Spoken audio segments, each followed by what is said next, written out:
Sweet evening breeze. My name is Julie Green. Recently, I fled the USA and came to Uruguay, a small country in South America. I often joke that I'm an escapee from the mental ward. What you are about to hear is only a part of my long and complicated story. I spent my childhood in Massachusetts, USA, and lived most of my life there. I am not only an electroshock survivor, but I survived the death of my beloved partner, Joseph Coleman Casey. After he died, I joined his family and reminisced about the things we loved about him. We spoke of his beard and what a sloppy eater he was. He loved God, all children, and the many dogs that crossed his path. He maintained that the spark of life that shined in those twinkly and sad Irish eyes of his. When misfortune came his way, he never asked, "Why me?" but instead, "Why not me?" Everyone loved Joe's gruff voice. It wasn't gravelly, harsh, hoarse, nor in any way annoying. He spoke definitively. He was even-tempered like my father. And I laugh now, wondering if I chose my mate deliberately based on just that. We had met in the smoking room of a hospital psychiatric ward Thanksgiving weekend in 1986. We were both 28 years old. Joe introduced me to the music he loved: Fleetwood Mac, Tom Petty, the Cars, the Doors. I recall years later, when CDs came out, I bought my very first one, John Mellencamp's album, Human Wheels. Joe loved it right away. Oftentimes, we sat together in his van, sipped on iced coffee, and chatted away until we heard the song, Sweet Evening Breeze. Our conversation stopped right then as we listened in awe. The song tells the tale of two passionate lovers who separate, then meet up later in life. But now, life has changed. Once and only once I heard Joe sing. He didn't want anyone to know. I caught him at it, though. I caught him singing along with John Mellencamp. I dropped everything I was thinking about. I turned and stared. Immediately, he stopped. I wanted to say, "Joe, was that you?" But I said nothing, in case it was only the wind. His singing voice had a nearly operatic quality. He was a tenor. That was all before the shock treatments. In winter and spring of 1996, I was inpatient at McLean Hospital, the place made famous by Susanna Cation's Girl Interrupted. I was told that the most efficient, most effective, and fastest way to get over depression was to submit to shock treatments. I said no as firmly and clearly as I could. No! Then the unit staff showed me a videotape about shock treatments. I wasn't encouraged to question other patients who had had this done. I was told if I didn't agree to this, I'd be depressed forever. The procedure was first done while I was inpatient, every Monday, Wednesday, and Friday. And then I was allowed to have them done outpatient.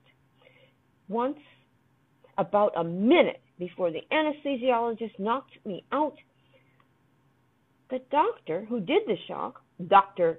Michael Henry, asked me, "Is it okay if we do bilateral?" Bilateral means I was given 2 jolts of electricity, one on each side of my head, instead of just 1 jolt.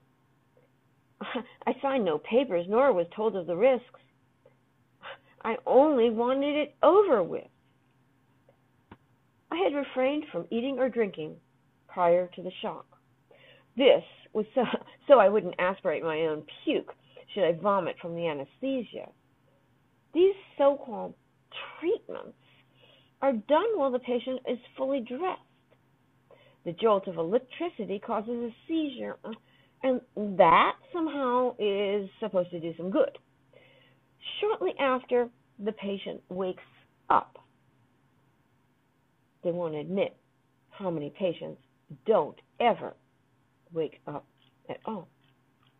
Once, I woke up with a Johnny on and discovered the staff had removed my clothes while I was unconscious. They told me the seizure had caused me to lose bladder control. I went home carrying a bag full of wet clothing. Neither Joe nor my parents trusted this procedure. I argued for it, saying, "Oh, this is the new way, don't you see? I'll do anything to feel better, even this." I believed that this was the great technology that was going to save the world from crippling depression. My dad, a former president of the National Alliance for Mental Illness, said, "Julie, maybe being in the hospital so much is making you more depressed. Have you considered that?" But I would hear none of that. My dad was an amazing scientist and had full understanding of what made sense and what was just plain illogical. He didn't think destroying brain cells was going to cure anything. To my dad, who was suffering from cancer at that time, it only made sense to eradicate what didn't belong there. Not my precious brain. The cancer in him continued to spread. My parents became more and more preoccupied with his health. That was how Joe got assigned to the dreadful chauffeur task as designated driver to and from the shock treatments. He told me later on he felt like he was driving me to the guillotine. It was one thing taking me to that place. It was another bringing me home afterward. Joe watched in horror as I got progressively worse and worse and worse. I began to lose awareness of what was real and what wasn't. I felt like I was in a foggy dream. One day, I took my dog Tiger for a walk. She was a Sheltie.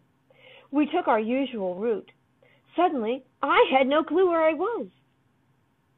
Could this be my street? What about this one? I didn't know. Where am I? How did I make it home that day? I don't know. But I did come back, and I removed one of Tiger's collars, and without even realizing it, threw it into the trash. I tried to take a shower, but I had no idea how. Getting my clothing on and off seemed way too complicated. Hours passed. When Tiger asked to go out again, I called Joe in desperation. "Honey, can you come over and walk with me?" I begged him. "I can't be alone anymore." It was a hot and dry evening. My street was torn up from road construction. The 3 of us slowly made our way down that gravelly mess. I held tightly onto Tiger's leash. The breeze kicked up the dust all around us, but we kept on together. I knew just how hard it was for Joe to wheel his manual wheelchair over my torn-up road that evening. I can almost hear the words, "Why not me?" I recall the sound of those rolling wheels my human footsteps, and my four-legged dog, the three of us now struggling for our lives. What had happened to Jojo and Jules and the Sheltie named Tiger? My ability to do anything at all at that point only worsened as the shock treatments continued. It was time for the next shock. But Joe had other ideas. When shock doc, Dr. Michael Henry, phoned me that morning, I wasn't able to converse at all. So, feeling helpless and frightened, I handed the phone to Joe. His gruff voice was as firm as I'd ever heard it. "No," he said. Then he explained, "Doc, it's not depression. Julie's becoming more confused." Dr. Henry replied, "Then bring her in for another treatment." Joe disagreed, but his gruff voice went unheard. After the next treatment, I was rendered even more incapable. They put me in the hospital again. At that point, my new psychiatrist, Dr. Montgomery Brower, told me they were finally stopping the shock treatments. I was released after a few days and told to go to a day program. I had no choice. I knew something was terribly wrong, but I couldn't figure it out. Why couldn't I think straight anymore? But I was like the fourth son at Passover who knows so little he cannot even ask a question. My reality base was just plain gone. I pleaded with the day program staff, saying again and again, "Something's wrong." Then the doctors told me I was attention-seeking. Dr. Brower told me, "Julie, you worry too much and feel things too deeply." He told me the confusion was a dissociative episode. Dissociative episode. I repeated the words back to him like that was biblical truth. I assumed he was right. And this was my new problem, personality disorder. They had me meet with Dr. John Gunderson, McLean's borderline guru. Looking back, if anyone had personality problems, surely it was Gunderson. I was told that since I had a personality disorder, I suffered from multiple suicide attempts, attention-seeking behavior, and cutting. That wasn't true, though. But when I heard borderline, I changed. My life became reframed to fit within those parameters, even though the fit wasn't right. In fact, I began to cut. I wondered if the rest of my life was going to be like this. I felt all alone. The hospital personnel noticed my confusion wasn't going away. They held a family meeting led by Dr. Baldessarini. I met with him myself first, then my entire treatment team and my parents. I remember just how sick my dad looked at that meeting. I recall my mother's words, "It's the shock treatments that ruined our daughter, isn't it?" There were so many doctors in that room, she didn't know which one to confront. Dr. Baldessarini was quick to respond with a dismissive gesture. "Oh, no," he said, "that's not possible." Joe told me he was frustrated and stressed out and increasingly helpless to do anything. My confused state wasn't improving. Months passed. By Christmas, he too had changed, becoming preoccupied and distant. Then I had to go live in one of McLean's resident homes, the budget one they had for welfare cases, called Mercer. I tried so hard to get anyone to listen. Even asking earned me more accusations of attention-seeking behavior.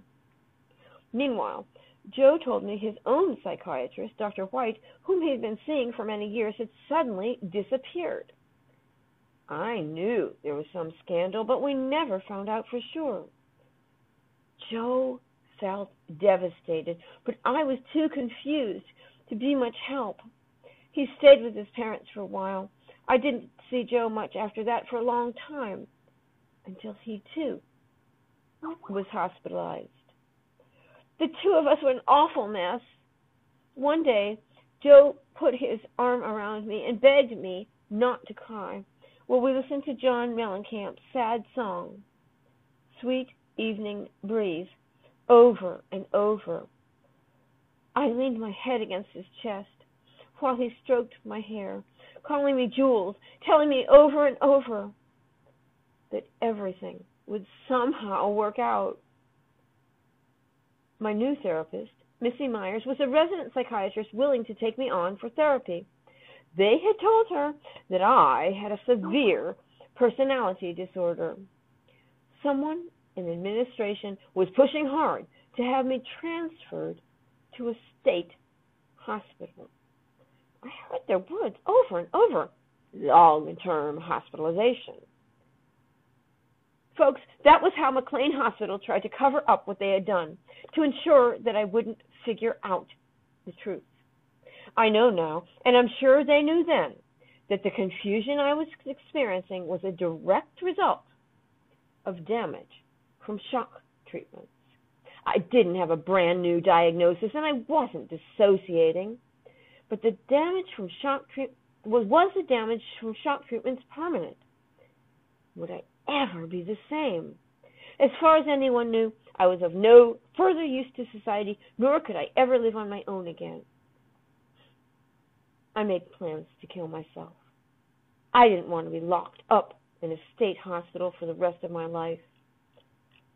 I credit Dr. Myers for getting me completely out of the McLean system, but it's sad that she informed my family that I had a bogus personality disorder. I spent 3 weeks in a community hospital while my fate was up in the air. I was released to a respite facility. I spent 3 weeks there. I noticed the confusion was improving. Then I tried to live at my apartment again. Months later, on my 40th birthday, a cold morning in January 1998, the devastating effects of shock had finally blown away like a gust of wind. After a year and a half, I was free. I took up creative writing. I wrote my first novel. I went back to college and I was fine. My next therapist said she saw no evidence of a personality disorder.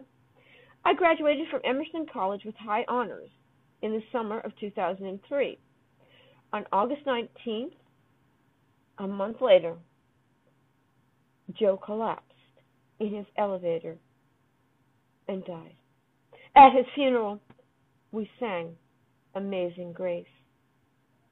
Somehow, in the sweet evening breeze, I can still hear his gruff voice.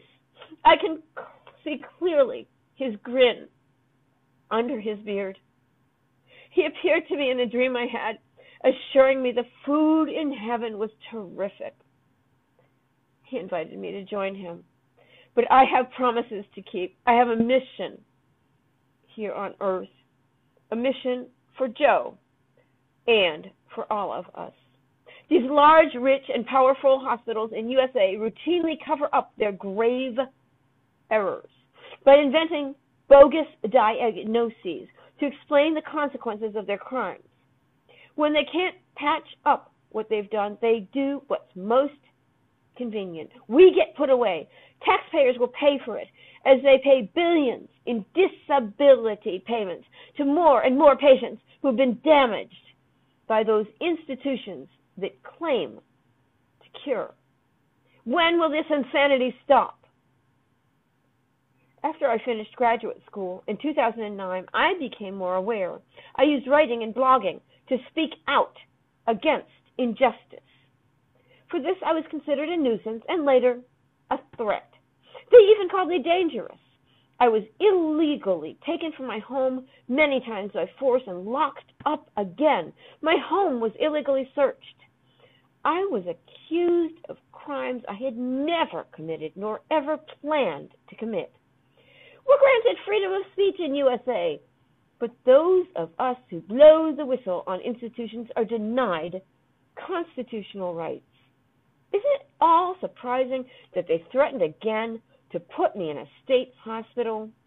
I'm very lucky that I got out of their grasp and left the USA when I did.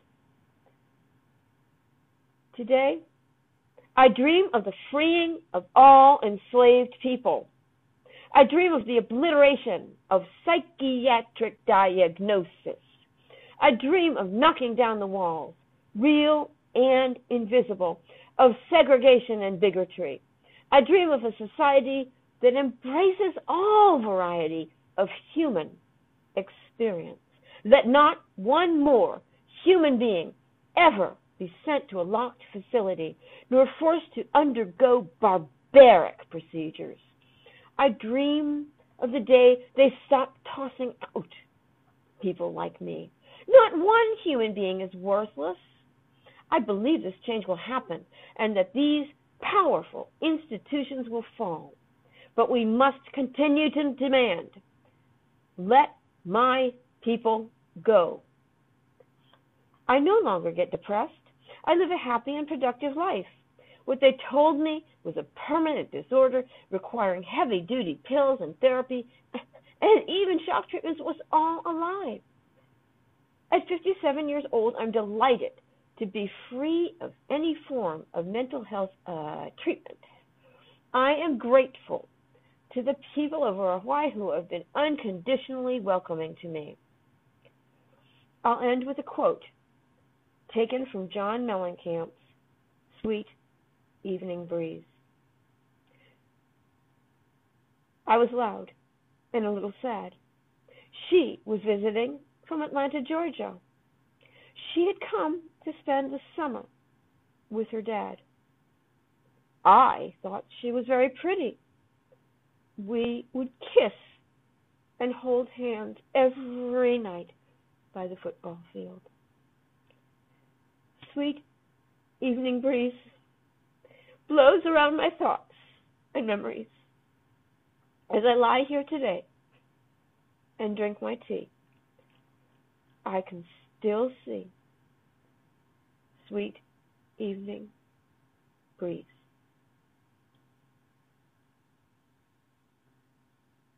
Thank you.